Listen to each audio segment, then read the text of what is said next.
Incoming transmission standby. Welcome to the Nod News Network.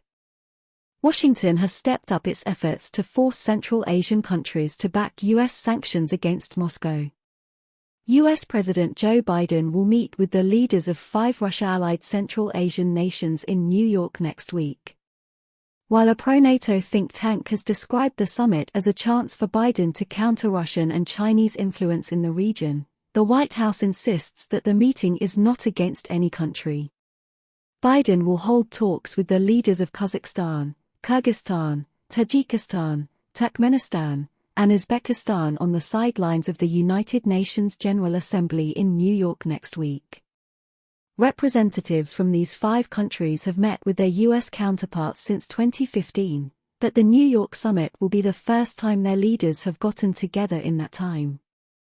Speaking to reporters on Friday, White House National Security Advisor Jake Sullivan said that the group will discuss a range of issues, from regional security, to trade and connectivity, to climate change, and ongoing reforms to improve governance and the rule of law.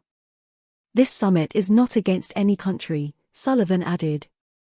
It is for a positive agenda that we want to work through with these countries.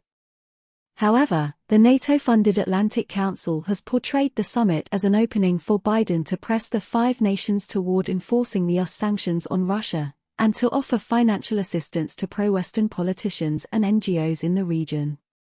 Kazakhstan, Kyrgyzstan, Tajikistan, and Uzbekistan are members of the Commonwealth of Independent States, CIS, a Eurasian bloc of post-Soviet states.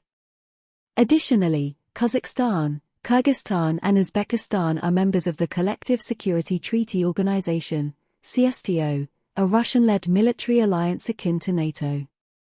None of the 5 condemned Russia's military activity in Ukraine, or imposed sanctions on Moscow in response.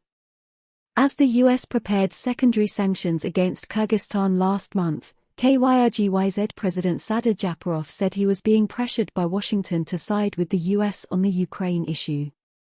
However, Japarov affirmed that Kyrgyzstan is an independent country and will continue to maintain equal relations with all countries. Similar warnings were issued in Kazakhstan, with US Treasury officials traveling to Astana in April to pressure local authorities to enforce US controls on exporting goods to Russia. This has been the Nod News Network, transmission complete.